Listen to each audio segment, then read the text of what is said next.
much. I'm Zia Khan. I'm the Vice President for Strategy and Evaluation here at the Rockefeller Foundation.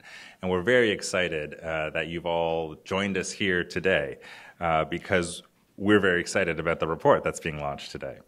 I'd like to start by congratulating and thanking the Centre for Global Development and Social Finance UK for producing this wonderful report that we're here to help launch, a jumping off point for what I believe will be a productive discussion about the potential and the promise of the next evolution of innovative finance for meeting global development goals. The Rockefeller Foundation has been in the business of innovative finance for some time now. 6 years ago, we convened a group of investors, financial institutions, philanthropists, and other top thinkers in the development space to discuss what we saw as a confluence of trends that would allow investors to achieve both social impact goals and financial returns. It was at this very conference that the term impact investing was coined, and for the last 6 years, the Rockefeller Foundation has spent almost $50 million helping to build up the infrastructure of this emerging field, including $10 million to help develop the concept and implementation of social impact bonds. We provided funding for Social Finance UK when the idea for social impact bonds, or SIBs, was first being developed, and were among the first to invest in the Peterborough bond, which continues to promise market rates of return while reducing recidivism among the population of released prisoners. And I was just chatting with Toby of how that's going up front here. We helped bring that same innovation to the United States, where we've spent the last 2 years helping build up the SIBS ecosystem. We're excited by the progress our partners have made and their amazing work. An early indication is President Obama's inclusion of a $300 million proposed fund in his 2014 budget, which is what governments spend when they're open, to encourage state and local governments to adopt social impact bonds to deliver preventative services that will save these governments money down the road. We've seen incredible energy and enthusiasm building across all sectors, driven in part by challenging economic times when governments are still tightening their belts and cutting spending on social services. These cutbacks have been equally severe in development aid spending. In his 2014 budget, President Obama included $2.4 billion less in foreign aid than was promised in 2012. A recent Oxfam report finds that since the financial crisis in 2008, poor countries lost about $140 billion in revenues, and as a result have had to borrow around 40% of their spending over the last 5 years. This increasing debt burden has forced many of these countries, who already have limited funds, to cut back on investments towards critical services, particularly in agriculture and health. At the same time, the flow of private capital is now outpacing official aid flows from developed to developing countries. In the face of this shifting aid landscape, the Rockefeller Foundation joined the Gates Foundation, USAID, DFID, and others to fund the working group that explored the potential to improve aid efficiency and cost effectiveness by creating development impact bonds. The working group developed not only the principles and frameworks for development impact bonds, or DIBs, but kept an eye towards real applications. And what excited me most about the report that many of you have in your hands right now are the specific case studies ranging from HIV prevention in Swaziland to scaling up low-cost schools in Pakistan, where DIBs can play a role in developing scalable and sustainable solutions. There are many trends that we believe will support the take-up of DIBs. First, there's enormous appetite for this kind of innovation at a global level. A 2013 survey of 99 impact investors showed that they were committing more than $9 billion this year, and studies estimate there's potential to unlock behind $400 billion and $1 trillion towards impact investing by 2020. Second, there's increasing recognition of the need for partnerships to solve our most pressing problems, and DIBs are a really good platform for organizing these partnerships. We've learned through our work in SIBs, and more generally through all of our work, that impact is accelerated when all players, including investors, are aligned on the expected outcomes, as this allows for greater flexibility in how those outcomes will be accomplished. Third, there's a growing focus on accountability. We have found that when there is private money on the table, the attention placed on realizing measurable outcomes increases. It catalyzes greater monitoring and evaluation and the learning that comes from those activities. More importantly, as the report states, clarity of desired outcomes allows for more flexibility and innovation in locally tailored approaches that aim to realize those outcomes. Certainly, we see a role for philanthropy as a catalyst to provide the concessionary capital, grants, and subsidies needed to offset the initially high transaction costs and demonstrate DIBS as a viable instrument. This is the role that we at the Rockefeller Foundation and others have played in catalyzing social impact bonds here in the U.S. Philanthropy must help take the risk out of the innovation. We need to help the transition from idea to practice, which is what we're trying to do in supporting actual deals now in the United States. This transition to focusing on deals themselves is the emerging focus of our work on innovative finance more broadly at the Rockefeller Foundation.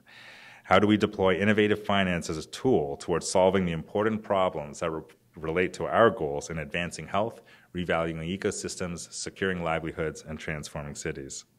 I would like to again congratulate and thank all those who are involved in this very important report and look forward to the discussion that I unfortunately will not be able to join in its entirety, but that will help jumpstart the application of development impact bonds towards the important challenges that we face. Thank you very much.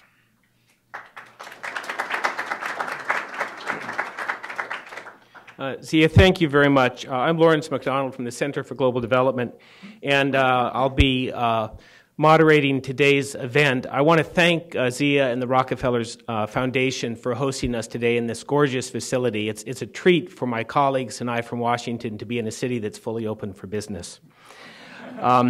Also, Zia, I was reading your blog post before we began today about scaling up impact investing, and you speak there, I think, very powerfully about spanning the chasm, going from the early enthusiast core group to those people who are still early in, but are beginning to carry something forward to a mainstream practice. And I'm hopeful that the innovations you're going to hear about today are going to be a piece of spanning that chasm.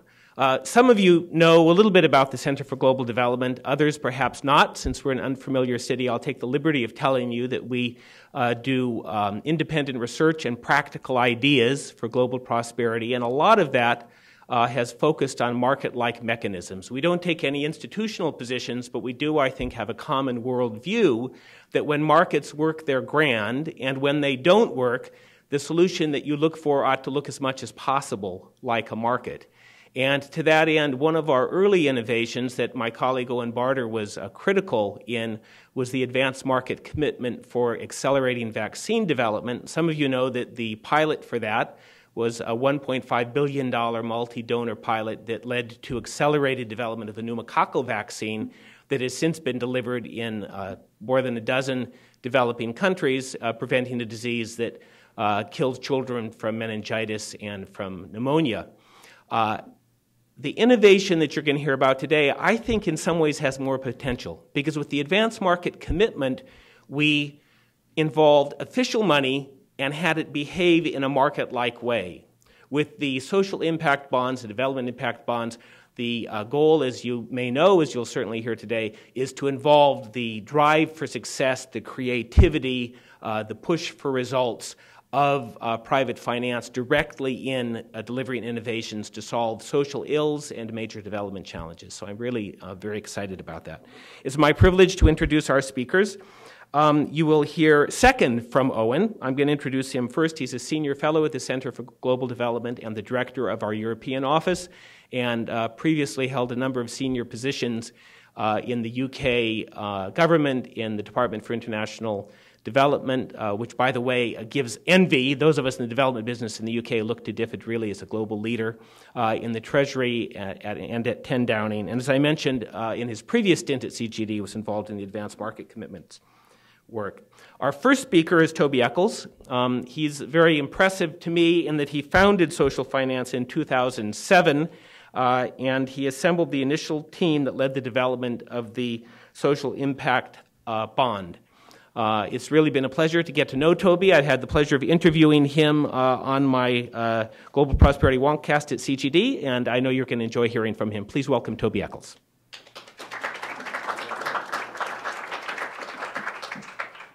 Hi, everybody, and thank you for coming out on a rainy day in New York. When we set up social finance 6 years ago, actually, just about the same time as went along to the first meeting of the Rockefeller Foundation to talk about impact investment, we were interested in three things that caused us to set social finance up. The first was that there were a bunch of really complex social issues that seemed never to go away. The second was that when we went to talk to the organisations that were trying to deal with them, they were typically in financial difficulty. They were living from hand to mouth. They were living often with down to 6 weeks cash from a financial point of view. I felt that was pretty awful. They were putting staff on notice of redundancy the whole time because they were never quite sure where they were going to be. At the same time, there was this growing possibility of investment, people wanting to invest for social value and social good. So we wondered whether bringing some financial acumen to bear to some of these social issues could actually make a significant difference. And one of the first issues that we looked at is one that will be all too familiar on this side of the Atlantic as well as over in Britain, and that is the situation where young people getting into crime seem to get stuck in a revolving door going through the system. And the figures are bizarre. So of those that are going through a short sentence in Britain, 63% are reconvicted of another offence within a year. Now, how many previous offences do you think they might have racked up on average? 43. And previous times they've gone to prison? 7. So we have here a community that really is just going through the system and getting nowhere. So the question we put to the Ministry of Justice was simply this: what's it worth to you if they stop doing that? What's the value in economic terms? Because if we can make the economic case, then we've got a compelling case for change. All we need is an economic case and a way of doing the measurement. Now, if we've got that economic case and a way of doing the measurement, then we can start to put together a slightly bizarre contract, which many of you will know the social impact on. So this will simply be a contract which says, if we can agree a measured reduction... Oh, okay, apologies. If we can agree a measured reduction on amounts of conviction and a way of measuring it, then we've got a contract. Now, what might that look like? That might be, for example, in this instance, we have cohorts of 1,000 individuals. We measure the number of convictions they achieve in the 1 year after they leave prison. And we compare that to the Police National Computer, and we take a statistically as similar cohort as possible using all sorts of maths, which I'll be delighted to bore someone witless with if you're interested, to get that feel for what number of convictions would have happened and what actually happened. And providing we achieve a reduction of 10% or more for each cohort, then a payment can be made. Now, there's a problem with this model, and that is that obviously that outcome is not paid for 3 or 4 years. You need 2 years for a cohort to go through the system, a year for them to get convicted or otherwise, 6 months to go through the court system, 3 months to do the measurement. It's nearly 4 years before the first payment. So at that point, you need somebody to take on the cost in the intervening period. And that's why we need to raise £5 million. That pays for a set of integrated services to work with the 3,000 individuals coming out over those 3 cohorts over 6 years, or thereabouts. And if that works, then you measure reduced offending using some independently verified results.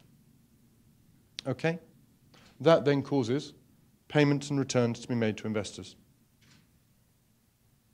Now, I know many of you in the room will know about this, but I wanted to go through it again to think about where this then lies in the development context and how these two are connected. Okay? So what is this giving us? What's the reason for going through what was a relatively, I was about to use a British term which probably wouldn't fit, a relatively complex process for putting this together? The first thing it gives you is it gives you a route to innovation. Try before you buy, from the government's point of view, which they simply have not had before. But it's also saying that we're starting with the outcomes in mind. We're focusing on the individuals and the clients and focusing on thinking through and making the case for change from their point of view, rather than thinking from the institution outwards, as is often happening in more traditional contracting models. The crucial piece here is that it's bringing some flexibility of working. By making the accountability to outcomes, one has the ability to change the program. So in other words, when you're doing innovation work in a traditional government context, you will have a contracting mechanism which will design the exact intervention and specification with you, and then you will be held to that intervention, come what may. Now, I don't know how many of you have been involved in starting businesses or entrepreneurship, but version 1.0 of the business plan is rarely the one that works. You need to be able to get to version 4.3. You need to keep that constant development and innovation. So it's essential in innovation work to have that flexibility. The other thing it brings is rigor and is measurement. What we tend to find with preventative work is when it is funded, people don't measure it very clearly, so they don't know in the end whether it worked. Because, hey, there was lots of stuff going on, people still went to prison, people still went into hospital, whatever it is you're trying to avoid. And because there isn't that connection, because there isn't a real commitment to measure what's going on, then those things tend not to stick. So they tend to disappear again. I'll give a context to this. One of the things we're working with in Essex around reducing the number of children coming into the care system, we're monitoring them for a further 2.5 years after the intervention point to see what happens later. Generally speaking, when those kinds of intensive therapeutic support is put in place, that measurement's not done. So no one's ever quite sure what happened. I wanted to give an example of the flexibility. So in the first year, we set up a set of services that we felt were the right things to do. But we had, on top of that, what we called an evolution fund. It was a relatively modest amount of money in comparison to the rest we were spending at Peterborough, but it meant that we had the flexibility to adapt what we were doing and to learn. I have to say, by the way, I don't know how many of you have done contracting with government or worked in government in those situations, but saying to your procurement people, what we've got is this bit of money that's completely flexible, that comes in at the other end, and just leave people totally confused. And they say, what are you going to spend it on? We don't know. What do you mean you don't know? We don't know. So that process of adaptation, it's essential to have that flexibility. So by year 2, we were already adapting through learning. We were bringing in things to focus not just on the immediate needs, but on the longer-term needs as well. For example, we were finding that connection to mental health services just was not happening in a realistic way. And actually, a lot of these guys, unsurprisingly, have very significant mental health needs. And therefore, by setting up and buying in individual therapeutic support, then we were able to make a substantial difference. Now, this is an exciting graph, but we're trying to keep it just gently not too exciting yet. Okay? So here we have, before the social impact bond arrived in Peterborough, a comparison in terms of the number of convictions achieved. So year on year, we take the Peterborough cohort and we compare it to national prisons in the UK that give out their people locally. So in other words, to be as similar to Peterborough as possible. Okay? And this is for the first 6 months' worth of convictions that they manage after leaving prison. And what we can see is that Peterborough is pretty similar to the rest of the country. Dum-de-dum-de-dum-de-dum. Then we have the social impact bond. So that's rather pleasing. Now, it is only the first 6 months. It's not the same basis of measurement exactly, because it's not using this carefully constructed comparison group and so on. But, this is in the quietly pleasing category of results, okay? And obviously, I should say this, I don't actually want too many people to look because I'm genuinely scared. Later on this month, they will be publishing, in fact, the last day of this month, they will be publishing the first set. It won't be the full first cohort, but we'll have the first set where it's looking at the whole 12 months in comparison to this group, okay?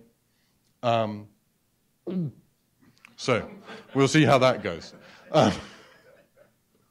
Now, the thing that I think really surprised us was the range of people that got interested in the social impact bond.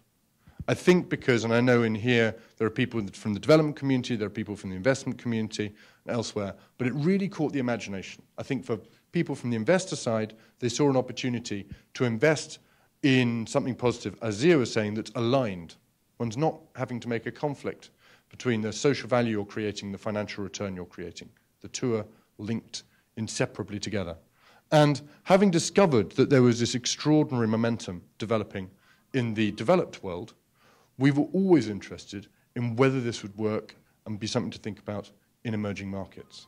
And at that point, dun, dun, dun, I would like to pass over to Owen to talk about that further and the work of the working group. Toby, I'm actually good job.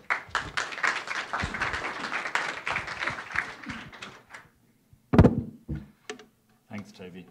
Thanks, everyone, for coming.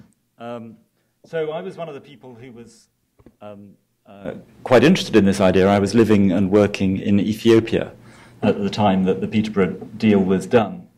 And I was thinking about how governments introduce social policies to tackle these kinds of problems, and in particular, the role of the development community in supporting them to do that. And I heard about this idea being developed in the UK by Toby and his team, and the result of that was that we formed a partnership. Have I just pressed the wrong button? No. So the Centre for Global Development and Social Finance got together, and we set up the working group that you're here to launch the report of. And what was special about this partnership was bringing together as a group a whole series of experts, not just from the development community, but from social impact investing and the investment community more generally, as well as from international organizations, philanthropic foundations, and donor organizations.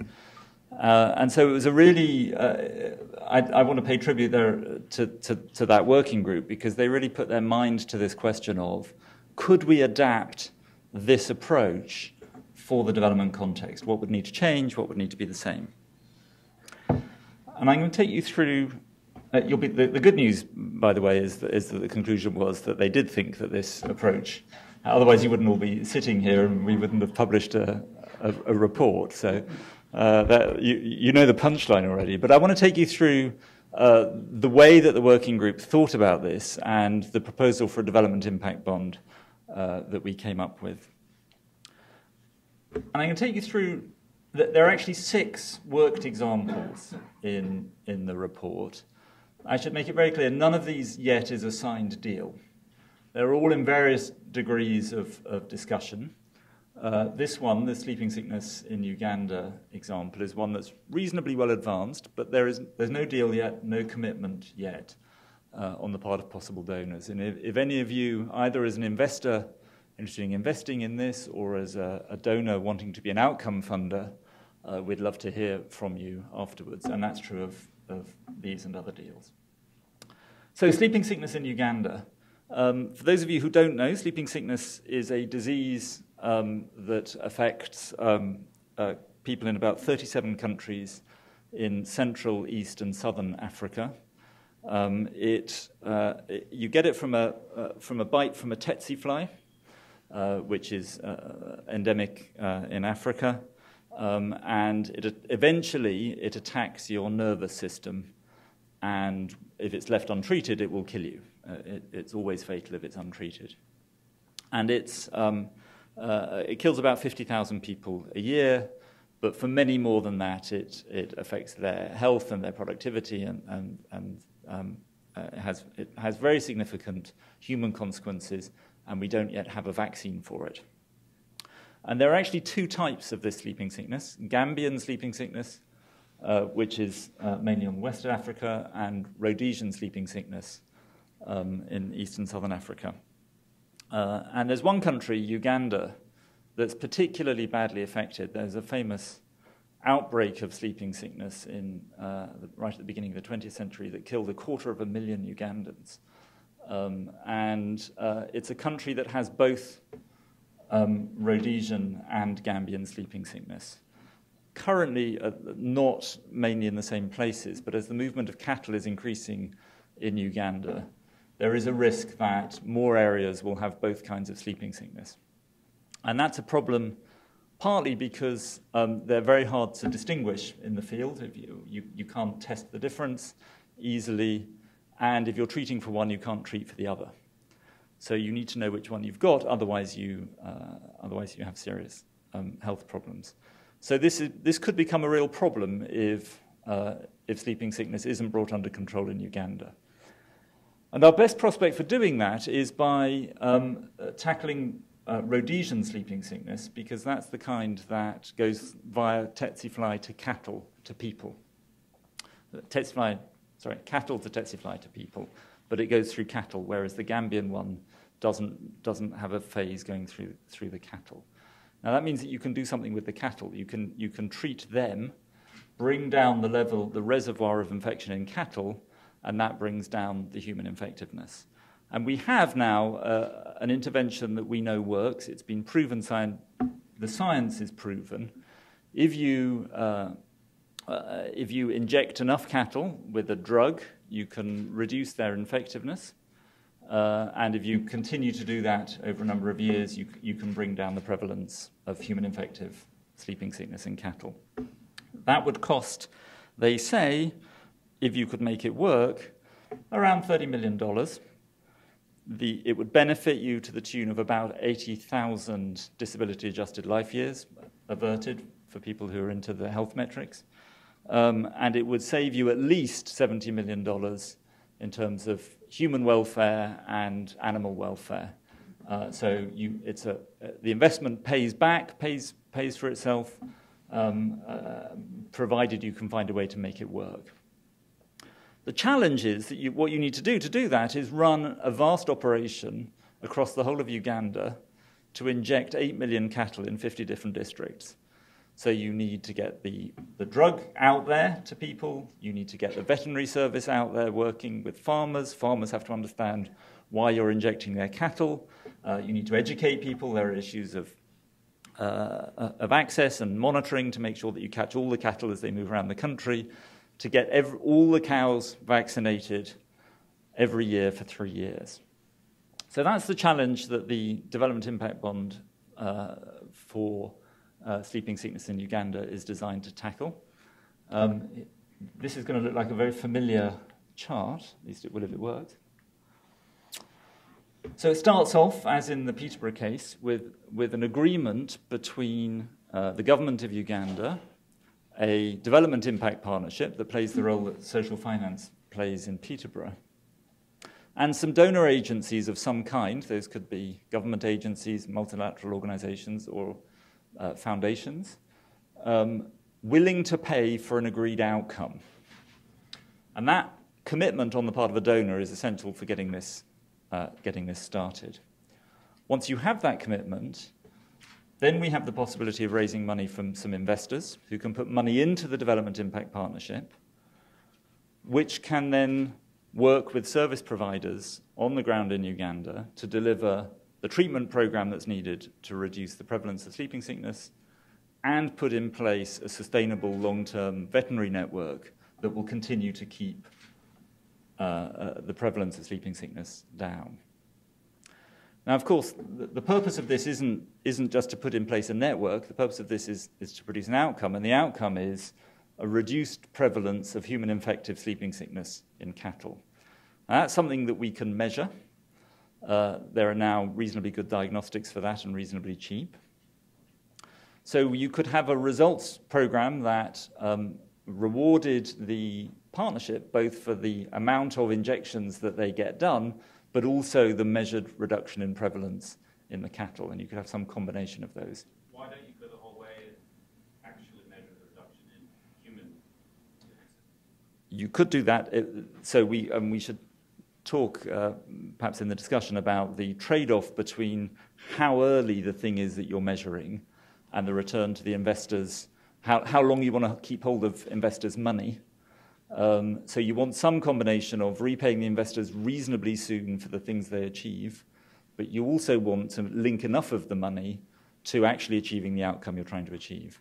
As I understand it, it's easier to measure this in the cattle than it is in people. So if you're trying to do a deal that people are confident they're going to get paid on, linking it to the cattle seems like it might be a sweet spot for doing that. Independently verified, as in the Peterborough case, fortunately this is something that we, as I say, that we can measure. And if it's successful, then a payment back to the investors once they're over some kind of threshold of actually bringing down the prevalence, so for example from 5% to 1.5%, then payments that might be related to success. So why are we calling this a development impact bond? It looks just like the social impact bond, right? So the big difference here, and it's an important difference, is that the outcome payment is not made by the government of Uganda, but in this case it's made by donor agencies who make the payment back to the investors if success is achieved. So that is the difference in our terminology between a social impact bond and a development impact bond. And one of the things that's been really interesting during this process is a number of developing countries are interested in tackling some of their social problems with a straight social impact bond. They don't need donors to support it, they can just do it if they think they have enough money to repay the investors.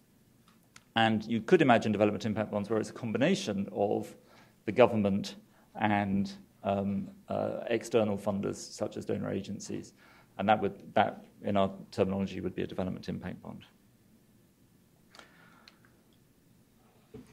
So that's the idea of a development impact bond. The report that we are publishing today is the product of lots of deliberation by the working group, but also a lot of feedback that we had on a consultation draft that we published in June. And I want to pick up some of the lessons that we as a group learned through the process. The first is that there is enormous demand for this kind of approach, for bringing private investors into solving these problems, both as SIBs and as development impact bonds. The second, and this was a point that was made to me actually at the meeting we had about the consultation draft, was somebody came up to me and said, you know, you're talking about this as if it's a financial instrument. You know, the name development impact bond sounds like a financial instrument. But actually what you're talking about is a different business model, a different way of bringing a group of actors together to cooperate to produce a social outcome. And that was an exceptionally good point that we hadn't made explicit to ourselves in quite that way, but it's something that we've embraced much more in the final version of the report. One of the things that I learned in this process was the critical role of these intermediary organizations, these organizations that pull together the deal with the outcome funders and with the governments, with the service providers and with the investors, and then manage the allocation of funds to actually deliver the results. That intermediary function, the function that social finance play in the case of Peterborough, is a new function in the development space. Normally what happens is we fund individual organizations to produce particular outputs, but we don't have this organization that's focused on the client-centered approach of figuring out what's working for the individual parts of the system and who needs to provide that. The report is quite clear on the problems that we face getting from here to there. At the moment, we have aid agencies who know how to do their existing business model. They're used to it, and they don't get fired for doing it. There are costs associated with setting up these new contracts, financial advice, legal advice, getting an initial group of investors together. And those costs can make this new way of doing business look expensive relative to the old way of doing business. They're temporary costs once you get the market going, and you would expect to see some of these transactions become easier and cheaper in the future. And organizations like the Rockefeller Foundation have done a fantastic job, I think, in supporting social finance and others to get this market going. There's still need for that to get this market to get this market moving. And then lastly, there are in the report 7 pages of recommendations aimed at investors, at donors, at foundations, at developing country governments, at service providers, about how to, what needs to happen next to move this forward. I won't go through all those in the interest of time. I hope you'll read them. Perhaps we can talk about them in the discussion. Toby talked about the advantages of the social impact bond. One thing that's very striking to me coming from the development world is how many of these same benefits are important in the context of development cooperation. the opportunity to innovate, to find ways to spend money now to save future costs. The Department for International Development in the UK is very interested in how they can bring about this reduction in sleeping sickness. But they're genuinely worried about spending $25, $30 million on something when they're not sure that it's going to work. But having a pay-for-success model in place that enables them to put the money up where they only pay if it does succeed is a way that enables them to put their money behind innovative ways of tackling social problems. The focus on the client, in this case, the client is figuring out how you vaccinate or how you inject all these different cattle all across Uganda. And there the question is, how do you make these focused on individual farmers, individual herds, individual regions, individual areas, where what you're trying to figure out is what combination of logistics, of education, of awareness, of veterinary training is needed to get all these cattle vaccinated. The flexibility Toby talked about is something that we've lacked in development in almost every kind of service delivery area. We have a science like a bed net or a vaccine, but the complicated task of figuring out how to get that to people requires flexibility and adaptation to figure out how to reach people, and we haven't done a good job of having donor funding for flexible, adaptive systems. And lastly, knowing what you've achieved, measuring your outcome rigorously, defining that in advance and measuring it properly. Those of you who work in development don't need me to tell you that that's not something we've done well. And then I would add a fifth benefit of this, which is the notion of partnership. All of us in development have been talking for some years now about the changing landscape of development finance. More, not just a wider range of donors, but philanthropic organizations, private giving, remittances, a whole range of actors, a whole range of flows. And we've talked about the need to work together, and often what that looks like is people sitting in a room together trying to figure out how they're all going to do things, putting the same money into the same program and taking on each other's operating procedures. What I think is exciting about the Development Impact Bond is that it gives a framework for the different actors, each to play different roles that suit them. And I'm going to finish with an explanation of that and why I think this is a different business model. And it starts from a rather, I suppose now, rather risque joke that we Europeans have about each other, which is, some of you I'm sure will have heard it, that hell in Europe would be a place where the mechanics are French, the police are German, the chefs are British, the lovers are Swiss, and the whole thing is organized by the Italians. Heaven would be a place where the mechanics are German, the chefs are French, as you'd expect, the police are British, the lovers are Italian, and everything is organized by the Swiss. Okay, so I apologize for anybody I've just offended, but I... So in some ways, some of the ways we do public-private partnerships today look a bit like the hell. We can have investors deciding what society's priorities should be, civil society doing the performance management, private sector monopolies doing customer service, and governments providing the money and picking up the bill when things go wrong. Okay, that's a public-private partnership at its worst. What we like about the Development Impact Bond idea is that it gets every part of this doing the right thing. So in heaven, you want investors providing the upfront finance, promoting innovation, managing the risk. You want civil society and firms that are really answerable to the people they're serving, doing the client-facing services. You want the private sector bringing its data-rich performance management, making sure that, as Toby was saying, when you figure out what works, you do more of it and you really shoot for the outcome you're trying to achieve. And you want governments to be the people deciding what society's priorities are. And where there are social benefits that the private market won't achieve, you want them monetizing those benefits.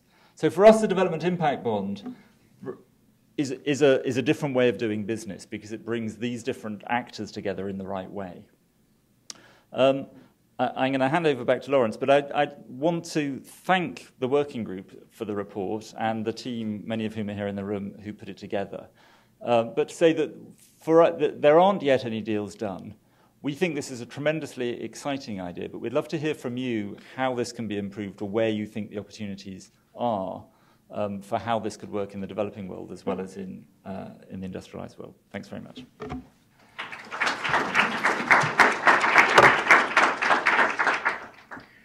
There's a lot of knowledge in this room. To kick off our discussion, I want to invite Luther Ragin. He's the President and Chief Executive Officer of Global Impact Investing Network. And before joining that network, he was Vice President for Investments at E.B. Heron Foundation, where he substantially increased the amount of that foundation's involvement in impact investing. And after we hear from Luther, I'll be pleased to open it up to comments and discussion from the floor. Luther. Thank you very much. Thank you. And first I want to say forthrightly that the report, which I had the pleasure to read over the last week, that CGD and Social Finance have put together, is really a first-rate document. Lays out, I think, quite well what the issues and challenges are in this nascent space of development impact bonds, and one that I think will be a further aid and assist as this product and this marketplace matures and develops. I want to make a friendly suggestion to my colleagues, Toby and Owen, with regard to the PowerPoint presentation. I noted that the slide that I'm standing next to now references heaven, and as someone who represents an organization that works with investors who are inherently risk-averse, the problem is what they have to do to get there. So my suggestion would be, when you do this again for investors, it probably should be hell and nirvana or something. Just a friendly suggestion in that comment. But I do want to talk about investors particularly and the role of investors in this very important development. At the Global Impact Investing Network, which I represent, there are some 200 institutional investors, from foundations to development finance institutions to pension funds to sovereign wealth funds to pension funds to financial service companies, that have all coalesced around improving the practice of impact investing and creating the infrastructure necessary to support the growth of this space. And this is a group of investors who very much look with interest on the social impact bond innovations and very much look with interest on the development impact bond corollaries. I think that the slide that said that there is significant investor interest in these products is absolutely right, because at the heart of it is the proposition that there is an innovation play. There is an effort to improve the performance of the delivery of social services that is very exciting to a wide range of investor types.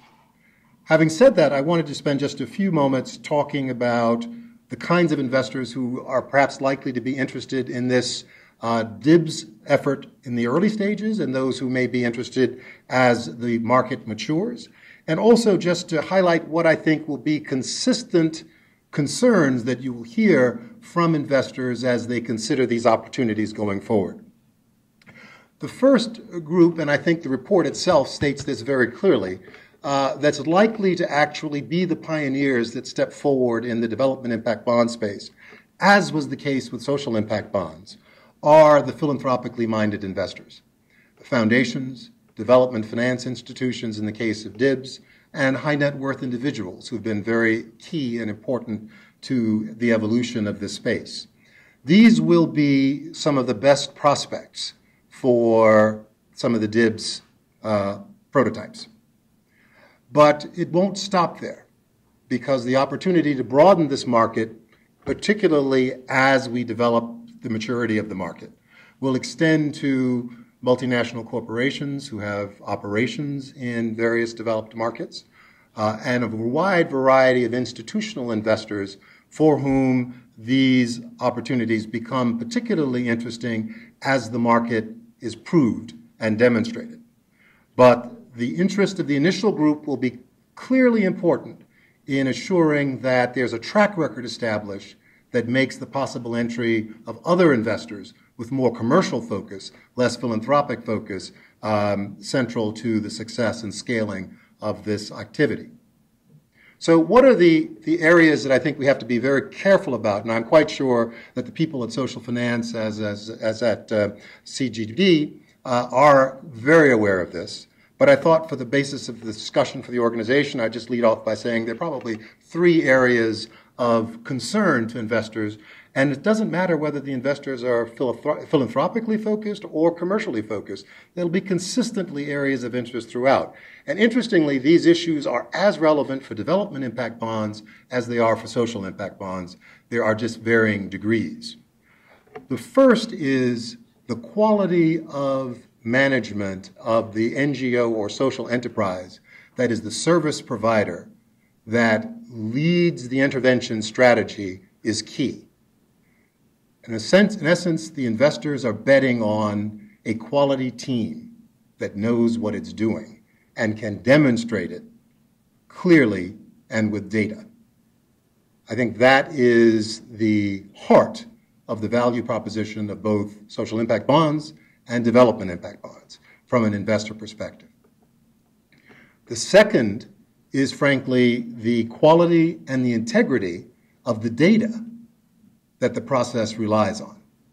And quality is one descriptor, integrity is the other. This is particularly true in environments where we're working in fragile states and fragile economies where the credibility of data will be called into question and the ability to be assured that the data can be relied upon, and in fact, reliable data here equals investable data, is extremely important.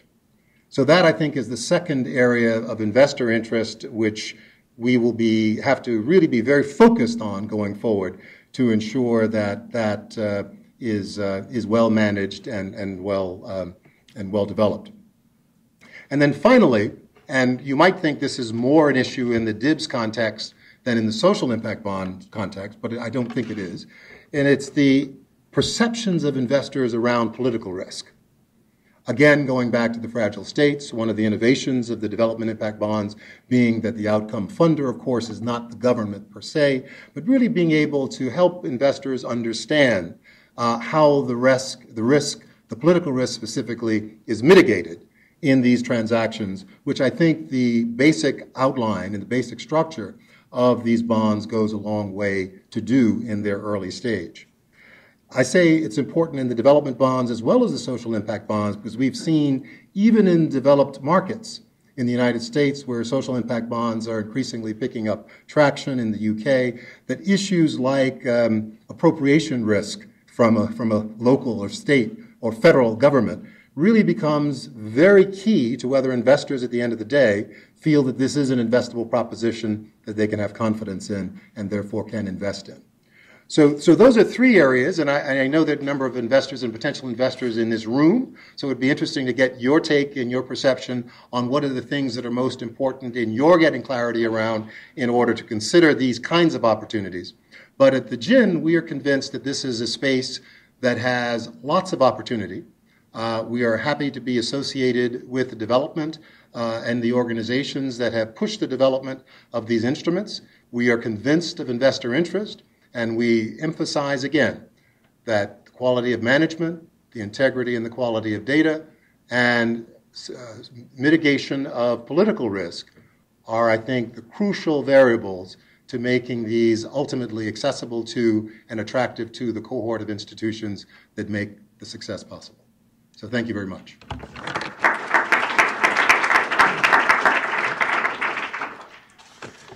Luther, thanks very much for those very succinct and thoughtful remarks. I was remiss when I began in not also thanking the Omidyar Network for supporting the work of the working group and the work at Center for Global Development and Social Finance. I extend my thank you now. Owen and Toby, I want to invite you to come up and join me. We have until 6 o'clock, if there's that much interest, for questions and comments, and I'm inclined, I think, to just go ahead and open to the floor. There's so much knowledge in this room. Do we have mics going around? We do? We have one at the back. So I see this gentleman here with the glasses has put his hand up. If you'd please identify yourself. And we are, I think, recording, so if you'll use the microphone and identify yourself, please. My name's Richard from Wellspring Advisors. Owen knows me well. And the question is for him. So there's a notable difference between the social impact bond at Peterborough Prison and most development impact bonds, and that's when you think of who's ultimately paying for this. There is a real risk aversion in the UK. There's a real reason why, you know, the money to engage in this kind of preventative work really just isn't there. In development, there's dozens of billions of dollars being thrown at things that people aren't quite sure work. And you suggested that DFID is a risk-averse institution. So I'm wondering, is the role of investors in development impact bonds, is that really such a crucial component to make these kind of pay-for-success models work? Do you understand the question? Yeah, I understand the question. Do you want to take several at a time, or do you want to? Well, let's go ahead and take that first one now, and I think it seems to be directed at Owen. Is that right? That's right. So let me quibble with the idea that DFID is a risk-averse organization. As development agencies go, which is setting a pretty low bar, they're amongst the best. And they are willing to invest, and they're increasingly investing in very difficult environments. And they're worried as hell about it, and rightly so, because there is a risk for any taxpayer-funded organization that if enough stuff goes wrong, the public will demand to know why their money is being wasted on things that don't work. So they do have to be careful. But Richard's question was, if they're willing to take risks, why do you need investors? Right. Was so that I'm not the question? So I'm coming to that. Okay. So you need investors. So there are some risks that DFID won't take, but putting money up front into a new body or a new organization, or they will can only do, if they do sufficient due diligence about exactly how that money is going to be spent, exactly what the budget lines are going to be, exactly what the procurement process is going to be, who's going to do what, in advance, to enable them to show to Parliament that even if it all goes wrong, they at least did the right thing by making sure that money would be properly spent and they can account for it. Now, the problem is that lots of the problems we're trying to solve in development, you can't plan in advance in that way. You have to do what Toby was talking about in the Peterborough case, which is try stuff, see what works, do more of the stuff that works, dampen the stuff that doesn't work, learn and experiment and adapt. That's a really hard thing for an organization like DFID to support, but it is something that investors can support. It's something that they're used to supporting, putting the money in up front and doing that experimentation and learning, knowing that if they succeed, they will be repaid by DFID. So the investors are doing two things. They're not just putting the money in up front, which a public organization wouldn't be willing to do, but they're also bringing their expertise and their smarts about how you manage innovation and learning to that problem. And that is a critical part of this. If this was simply borrowing money from investors expensively to repay them later, then we can go and borrow money from the gilts market. But what the investors are doing is bringing their expertise about how you drive for performance in a risky environment. And so you're bringing that to the table as well. Richard, you look troubled. Did he answer your question? Yeah, let's take the Uganda example. I was hoping you would. Yeah, because otherwise I'll do it. Go ahead. A realistic thing that I suppose I wish, or many who work in development wish happened, is that DFID would say, we care about outcomes. Here's sleeping sickness. Pay for success. Whoever reduces sleeping sickness will pay them. We won't pay for things that don't work, but we don't really need an investor. We don't really need to pay out margins. We'll just pay for success, period. These seem like this seems like a kind of risk that DFID would be able to take. So there, all you've done is hidden the investment. If you're looking for a model that has the flexibility to focus on outcomes, then you are paying after the provision of the service. So someone is paying in the intervening period. Now, you've then got a choice. Actually, we have a proposal like that. It's called cash on delivery aid. Right. That's the COD aid model. You've got three routes there, right? You can either put it through a government who can afford it, so they can take the risk, or you can put it through a large entity, often in the private sector in the UK, who can take the risk, and they will effectively be self-investing in the answer. Or you do it in this structure, which says we're being honest about the need for investment. We know that the organizations who are going to be doing the delivery can't afford to take that risk. So we're bringing in a third party. So it's really a matter of the structure of your market. If you've got some large, deep pocket providers who are able to take that risk on the sleeping sickness, who are willing to take a pure payment by results type model, fine. But actually in most of the markets that we're dealing with here, which are more fragile, where you've got more social organizations involved, then you need some kind of investor to take on a proportion or all of the risk in that situation. Let's go to another question or comment. Yes, ma'am. Good afternoon, ladies and gentlemen. My name is Rosemary Segero. I'm the president of Hope for Tomorrow. I'm from Washington, D.C., and I come from Kenya.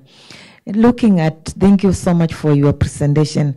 I'm starting a venture capital for supporting like an African impact investment fund, which can really bring an impact to the people, especially women, looking at the example for Uganda. What else do you, or would you advise us a really actual impact investment, looking at the actual impact into people, like what you are doing in the cows and malaria, sleeping sicknesses? We have things that would bring other impact. What would they be, and how do you look at us working with you as a group to make this impact work in Africa? As you know, the African situation, problems, transparency, corruption, and how do you make this happen? Thank you. Rosemary, thank you. Right. You want to go first? What? No, you go first. Okay. So I think the key element here is that these products, we tend to find, we build them with, so you start off talking to those who are going to be providing the outcome funding. You work through to understand whether there is a service provision model that's going to be effective, whether it has a theory of change, whether you feel confident that you could actually deliver the program.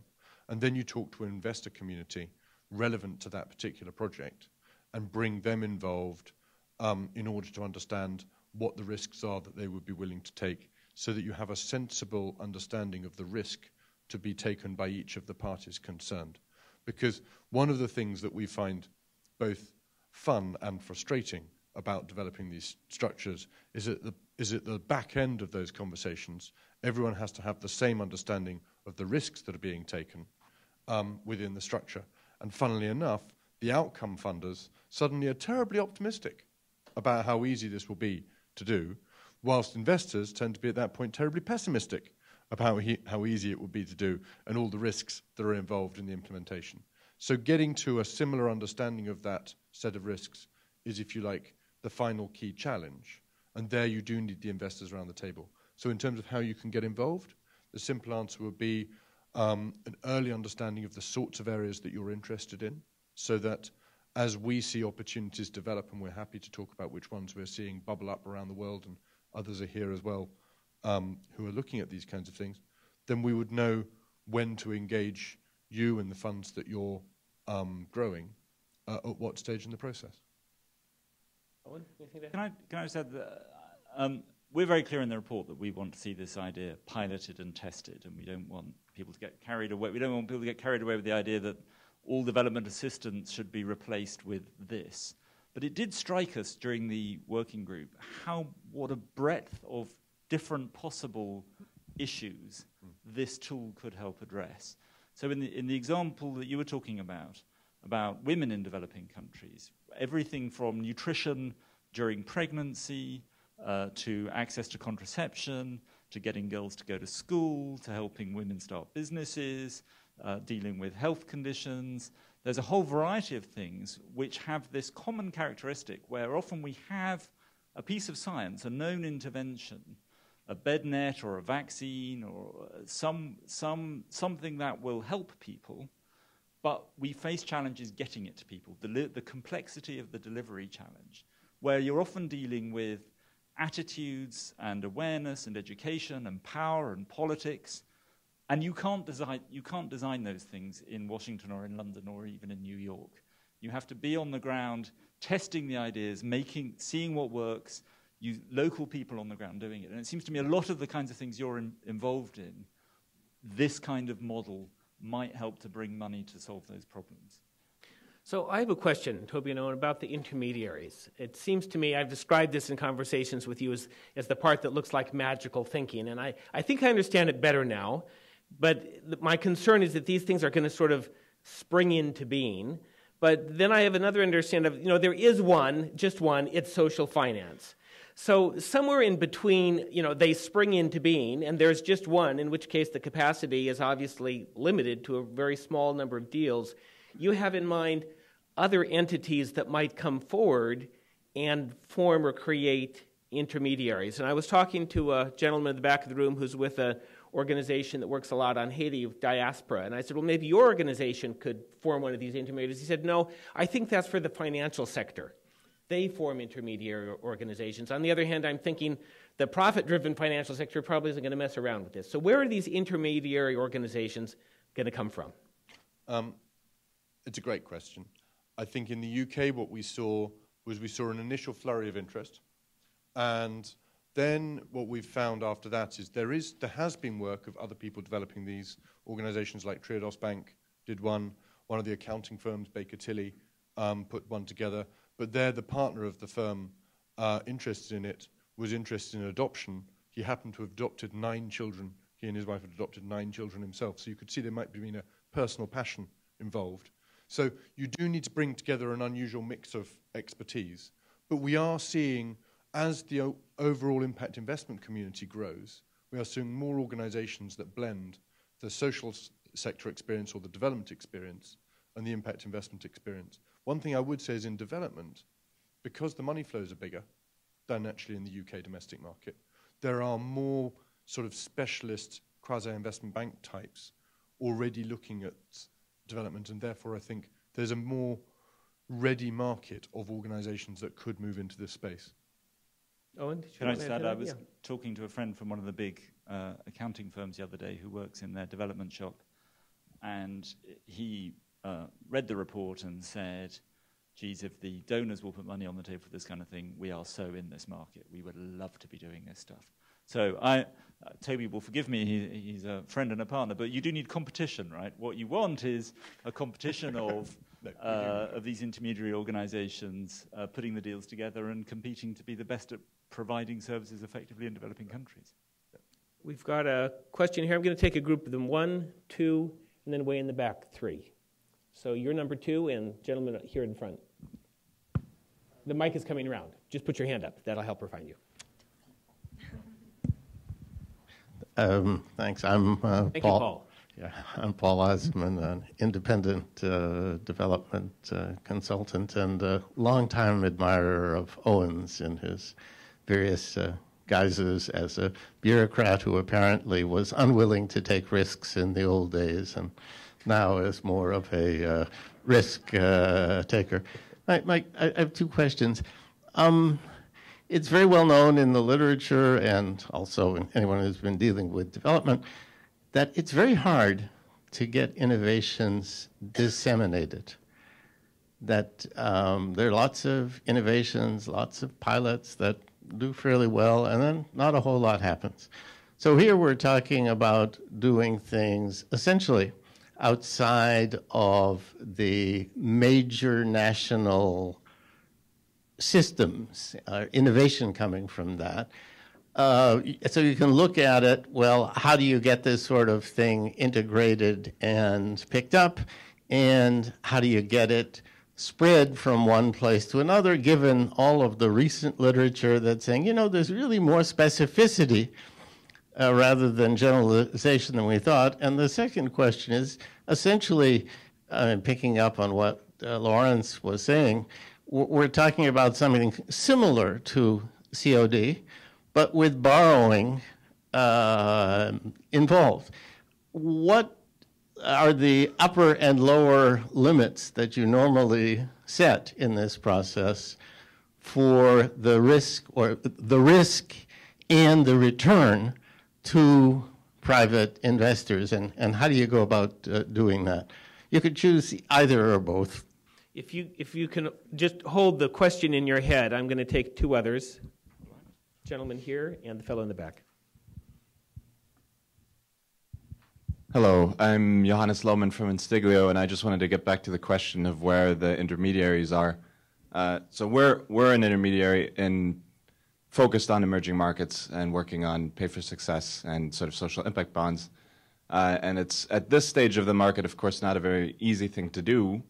And so we appreciate the opportunity to learn from CGD, to learn from social finance. We also think this is a fantastic report. We read it in June and we provided feedback. And also, of course, we're very much dependent on partnership and support during this market building phase and the thought leadership phase. So I think that it's only going to be possible to create such intermediaries as long as that support is there and as long as such representatives as are in the room today are sort of focused on helping building the market. That's terrific. Could you say again your name and your organization? I'm sorry I missed it. Johannes Lohmann from Instiglio. Thank you, Johannes. And the third of this set, gentleman in the back. Yes, thank you. Rob Colorina, AIC Investment. I'm from the private capital side. My question is with respect to, I was looking at the CDG and social finance diagram here, and with the government input and with the arrows going both ways, my question is, are you seeing more of it going from the national basis toward the local, or is it sort of the other way around, local and governmental, at the provincial level, pushing the national interest? And your name again? It's Rob Colorina with AIC Investment. Rob, thanks very much. Owen, Toby, which order? You don't have to each do them all. How do you want to divide these up? Let's kick off with some of Paul's. Yeah, why don't you do that? And then agree with Johannes, and then we're going to bottle Johannes. Easy. That was easy, right? Yes. No. So I think I'd like to have a little go. I mean, the whole issue of integration of innovation, I think, is an absolutely crucial one. And one of the reasons, frankly, that we set social finance up was the realization that the sort of investment banking financial acumen, the transaction financial acumen, just wasn't available in the social sector where we were sitting, and that we wanted people to be doing this as a job rather than something to talk about over lunch and then go away again thinking they'd solved the world's problems and wondered why it didn't happen. And I think our view is that transactions create momentum. You do something, and that makes people realize there's a precedent, and all those people who said it couldn't be done, suddenly they're shown a piece of paper by somebody else in their organization, and that's really difficult, and that creates pressure and so on. But it only works by having those pressure points of further transactions happening. So it's not straightforward, and it's not something one can plan, but I do think that one can start to see a path. And the momentum that has been generated around social impact bonds is quite something, frankly. And so if we see that again in development, I think it could make a profound difference. In terms of investor return expectation, I can say very easily how we set it in the Peterborough context. The principles that we used is that we wanted to use a set of returns that may be reasonable in the event that these had developed as a marketplace. So we ended up with a sort of, for a baseline return of 7.5% if we achieved a 10% reduction across the whole cohort, all three cohorts, going up to a 12.5%, 13% return for where it got topped out by the Ministry of Justice no longer paying any more outcome payments. Now, the reason we did that is that was not commensurate with the risk of a brand new transaction. We were aware of that. But at least we felt, imagine there were 10, 20 of these as we started to build up towards a couple of hundred, 300 or 400 million pounds worth out there. Would that start to look like a reasonable rate of return for still impact-oriented investors? So in other words, we started off with a number that we thought the market would bear in the future. I think we would use similar processes again. I'm very hesitant to give a number at this stage. Is there a lower limit, or was it 100% at risk? So at that point, it was 100% at risk. So yes, it was clearly not a commercial investment. Right? I mean, let's just be very clear. If you thought it was a commercial investment, you'd be in trouble. But as it starts to get, the first outcome payments, then immediately slips into something which is a very different risk profile. Owen. I think Toby's answered Paul's question. I've answered Paul's question. Did you want to answer one of the others? Rob's question in the back. No, I want Toby to answer Rob's question. No, got all excited about Well, do you want me to say something about the role of government? I think the answer is that it depends. It depends on the transaction. It depends on what the problem is you're trying to fix. So in some of the examples that we cite in the report, there is the connection between the Development Impact Partnership and the government is rather light. Clearly, most of the services we're talking about would need to be regulated by government and would need to fall within their purview, but some of them could be run quite independently. A very large portion of education in the developing world, for example, is provided privately. This could be a mechanism to add to that without needing to work very closely with government education ministries. On the other hand, we've got another example, which is tackling HIV/AIDS in Swaziland, where the proposition is precisely working with government clinics to get people treated with antiretroviral therapy, to get them tested and treated early on to help prevent the spread of AIDS. So there's kind of a spectrum, depending on the deal, about what the role of government is, which bit of government you're working with, how you're working with them, and I don't think there's a general set of principles that we can articulate. I think you need to look at that deal by deal. Does that answer your question?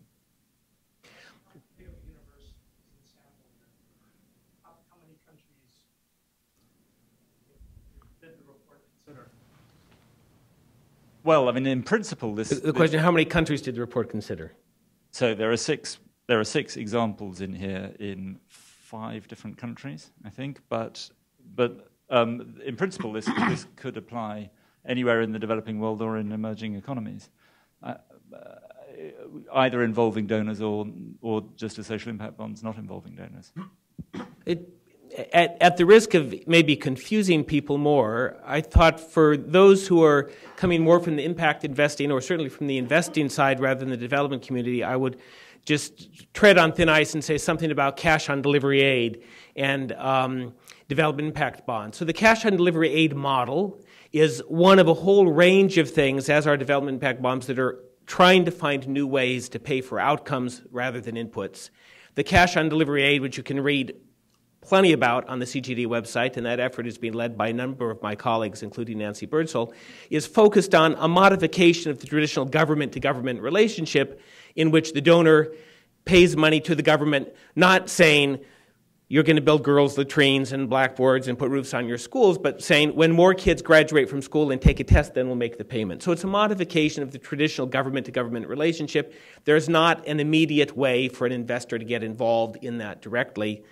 The DIBS has a similar kind of goal to pay for outcomes, but has this additional role for the private investors to play. And I think that in some instances it'll be clear that one model is better than the other, and in some cases it's going to be very gray, and I would hope there'll be competition between these and other ideas for innovative finance to pay for outcomes.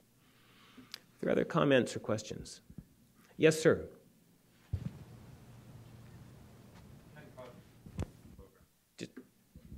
Ken from the World Food Program. Yes, from the World Food Program. I wonder if you can talk a little bit more about how important it is or isn't that you be able to give an economic valuation to the outcome. It's pretty clear in the Peterborough prison case there's a savings to Treasury. It seems implied, although you didn't mention it too much in some of the work you're doing with sleeping sickness. A lot of the development challenges that we're trying to face have a lot of causal factors involved in order to achieve an outcome, and so we get very quickly into quibbles over what is the actual economic valuation of that result. Does that matter for either a DIB or a SIB or both? Terrific question. Let me say something about that. In the Peterborough case, there is a financial benefit to the government, which is a reduced number of people back in prison from reoffending, which works out as the saving that the Ministry of Justice makes works out at roughly what they're having to pay back to the investors. So there are a whole bunch of other social benefits that don't get counted in that. So the reduced crime, that there are fewer victims, there's lower costs to the courts and the police and so on, none of which are captured because just that financial saving to the Ministry of Justice is enough to make this thing work. But in principle, you don't actually need to have that. Governments often spend money producing social benefits that that exceed the private benefits. And there may be situations where you don't produce any saving for government, but nonetheless you produce enough social value that it's a good thing for the government to spend its money on them. That's the nature of government spending on public goods. So in the cases that we've talked about in development impact bonds, you have a mixture of those. So one idea that is being talked about is using this approach to improve tax take in developing countries. You could invest more in having better tax collectors and systems and so on. That would pay for itself probably several times over quite quickly. Probably wouldn't need an external donor to fund it, in fact, because the revenues that come in from it would could be used to repay the investors. In the Uganda case, there is a big social benefit, but there's no saving to the government. The government isn't spending a lot of money on dealing with the costs of sleeping sickness. There's a huge social benefit in that case, which is both in animal husbandry, but especially in human health, of lower incidence, that's worth paying for, and is the kind of thing that donors are already providing money to Uganda to deal with, even though there isn't a saving for the government. And in a lot of cases in development impact bonds, where you don't have deep welfare services, you don't have high levels of secondary healthcare provision, for example, you may not be making very big savings when you tackle the social problems, because you're not actually bearing those costs as a society.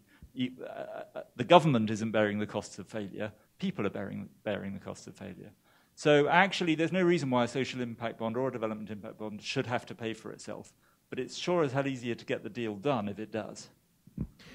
Got time for one more quick question from the floor, and then I'm going to add my own question and give you each a chance to make your final brief remarks. Yes, sir, here. Thank you. Andrew Palmer from Development Initiatives. We're a development organisation. Firstly, a quick personal comment. Firstly, for plugging Peterborough, it's actually my hometown, so if anybody has other questions about it, I'm happy to answer. I'd also like to pick up on the point which was made earlier on the quality and integrity of data. Data isn't something that the development community is great at collecting or using. Lots of conversations last week at the UN General Assembly around a data revolution. I just wondered how you saw DIBS tackling that or picking up on that. So a question about the data revolution. And my closing question was, it's a little bit of a sloppy question, but I want to get your readings, Toby and Owen, of sort of what you think success would look like in the next 2 years. If we were back here 2 years from now, giving some kind of an update, how many deals, how many intermediaries, what level of progress do you think, optimistic but not crazy optimistic, would you like to be able to tell this group about? So I want to also honor this question about the role of this in the data revolution. Let me say something about data. Nice to see you, Andrew. I'm a former colleague from Development Initiatives from way back, although we didn't overlap. One of the things that I think is attractive about this model is that it forces everybody to focus on the data from the get-go. We've talked about a data revolution in development. We have many aid organizations and development organizations that are talking more and more of a game about results and measuring results, but actually a lot of that data, as you know better than most people, isn't being collected and isn't really there. You can't do a development impact bond unless all the parties have sat down and agreed not only what success looks like, but how you're going to measure it, and puts in place a system to measure it. And instead of measuring things that in the end you don't really care about, like how much did you spend on capital and how much did you spend on current, and how big were your expenses claims and did you fly first class, you start to collect information about things that do matter, like are people getting sleeping sickness or not? Are you reducing the prevalence of human infective sleeping sickness in cattle? So by focusing everybody on the things you care about, in principle, you can help to generate demand for and interest in and production of really important data in development that at the moment is lacking. Toby, do you want to say anything about data? No, well, let's go to Toby then for his 2-year forecast, and then, Owen, you'll get the last word. I've been asked for a lot of social impact bond market development forecasts. and I've always been wrong. And there's a very simple reason for that, and that is I suffer from terrible, terrible optimism. On the other hand, you wouldn't do this stuff unless you suffered from terrible optimism, right? So I thought we'd get up to 10 contracts fairly, within a couple of years. We didn't.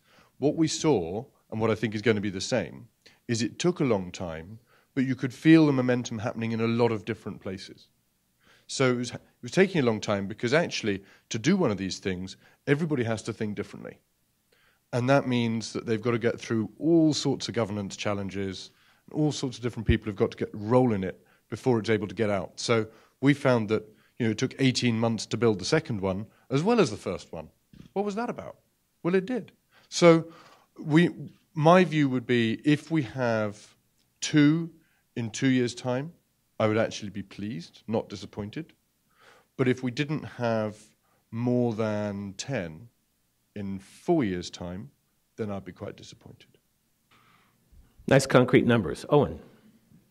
So I'm reluctant to make a forecast. Let me tell you what I want to see. What I want to see is a small number of rigorously tested, rigorously evaluated tests of this idea. I would be horrified if we saw dozens and dozens of these things in place until we had some idea about whether they work and what the benefits are, and we had some basis on which to adapt the model as well as to adapt within the model. My worry is not that we will do too few of these things, but that we will do too many of them, and in particular that we will do them badly. About 25 years ago, I was involved in the UK Treasury Private Finance Initiative, which was a scheme to develop new public-private partnerships. Not all of those deals were good deals, but everybody had an interest in doing them, whether that was the government, whether that was investors, whether that was the firms. The only people who weren't represented at the table was us, the future taxpayer, who is now paying for some of those deals that we should never have done. The trick with this will be to do good deals early on that really set the standard and really set the bar for doing them right, so that there is less of a tendency later to do crummy deals that are either just an expensive form of borrowing to get development assistance off the books, or are bad in some other way. This has enormous potential if we do it right. And what we have to be careful of is that we don't get too carried away to doing deals we shouldn't be doing. Thank you very much, Owen and Toby. We do have a reception just out the door, and I think the networking is probably at least as important as the sit and listen part of this, so I'll encourage you to stay. I do want to thank all of you for coming, and the Omidyar Network and Rockefeller Foundation for supporting this work, and Rockefeller for hosting us today. Thank you all.